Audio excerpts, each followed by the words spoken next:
ساعات كتير بنحس إننا لازم نفصل عن الحياة ولو بلحظة، ويا سلام لو مع الناس اللي بنحبها ونرمي هموم الدنيا كلها ورا ظهرنا بكل تفصيلة وحشة في حياتك، وما تفكرش في أي حاجة وقتها غير المطلوب منك هو إن أنت تنبسط وبس، بضحكة ترد فيك الحياة من تاني وتديلك طاقة تكمل بيها مشوارك من تاني، خصوصا لما تستمد طاقتك دي من الجمال اللي ربنا خلقه حواليك، اللي لو سرحت فيه هتعرف قد ايه ربنا عظيم قوي.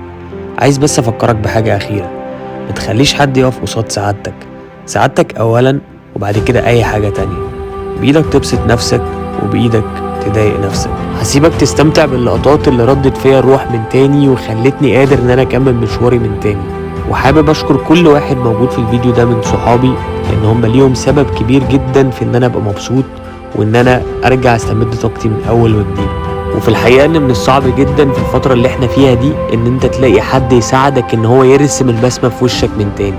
بصراحة انا محظوظ بصحابي دول، علشان هم فعلا ناس عايزة تتبسط وبس، تنبسط وتفصل عن اي حاجة تانية في الحياة سلبية.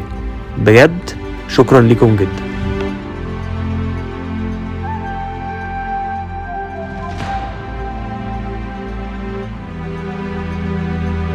خليك فاكر ان الحياة ما بتتكررش تاني، هي مرة واحدة، عيشها بطولها.